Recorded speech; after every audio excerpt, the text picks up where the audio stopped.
ఈ రోజు ఉదయాన ఈ కార్యములు చేద్దాము అని చెప్పి నిద్రలేచి మీరు అనుకుంటే సాయంకాలం పడుకునేటప్పుడు ఆ అనుకున్న కార్యాలన్నీ పూర్తయ్యాయా అంటే పరిపూర్ణంగా పూర్తయినటువంటి రోజు వెనక్కి తిరిగి చూసుకుంటే జీవితంలో ఒక్కటంటే ఒక్క రోజు కూడా ఉండి ఉండదు.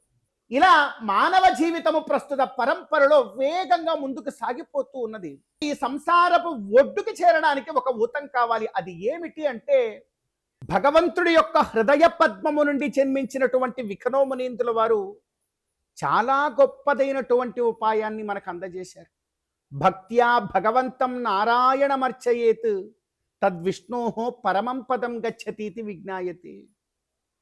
మన గృహంలో ఆ గోవిందుడి యొక్క చిత్రపటాన్నో చిన్న విగ్రహాన్నో ఒకదాన్ని ఉంచుకొని మీరు ఏ కార్యం చేస్తున్నా కూడా ఆ భగవంతుడికి అన్వయించుకొని చక్కగా మీరు గృహార్చన కైంకర్యాన్ని రోజు కనుక చేస్తే చాలండి. ఆ గృహార్చన కైంకర్యమే మిమ్మల్ని మోక్షద్వారం వైపుకు తీసుకుని వెడుతుంది. ఆ గృహార్చన కైంకర్యమే ఈ సంసారంలో ఎదురయ్యేటువంటి సకల బాధల నుండి కూడా మిమ్మల్ని బయటపడవేస్తుంది. ఆ గృహార్చన కైంకర్యమే జీవిత పరమావధి అయినటువంటి మోక్షానికి కూడా చేరువ చేస్తుంది అని చెప్పారు.